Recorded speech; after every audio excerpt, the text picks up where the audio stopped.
The most important part of any story is called the dark night of the soul. Where did this term come from? It was a spiritual concept describing the necessary path to enlightenment, a purification where the old self must burn away so a new one can emerge. Later, psychologist Carl Jung described the term as the place where the ego goes to die, and of course, it's a term used in storytelling theory as well. In a story, the dark night of the soul sits roughly in the middle, right in between two pivotal decisions, one that gets you into trouble and one that gets you out of trouble. And it takes 3 steps to get a character from one point to the other. It all starts with a flawed decision, an ego-driven want that inevitably leads to trouble. An ambitious agent driven by the ego's desire for professional admiration and a naive belief that rationality rules the world ignores every warning sign and travels to a cursed castle. A lonely writer who wants a sanitized version of love that feels real but requires none of the compromise of a physical relationship starts dating an operating system.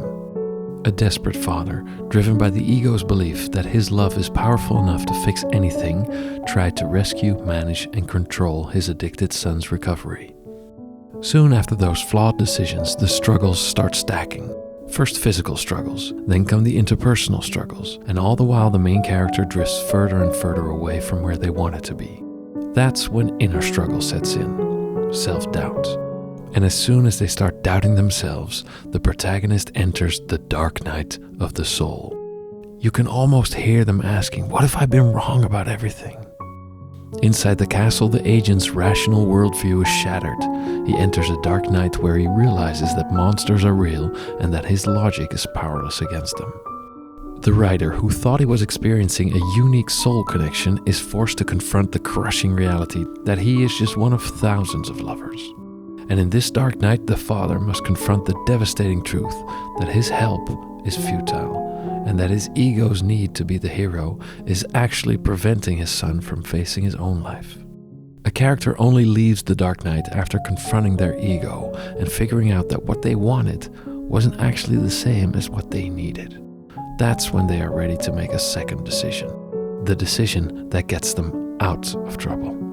Surviving the fall from the castle, the agent experiences a rebirth. No longer motivated by the need to impress his peers, he makes the transformative decision to race back home and fight the horror he unleashed. In the quiet of that heartbreak, the writer uncovers a deeper need for genuine connection. He accepts the departure of his digital fantasy and sits with his friend, accepting a messy, unscripted reality over a perfect, manufactured one. The father decides to let go. He stops trying to fix the unfixable, accepting that his soul's true task is to love without possessing, allowing his son to save himself. You see, that second decision represents transformation, and all transformation demands destruction. The old self must burn away so a new one can emerge, and that is what every true story is about.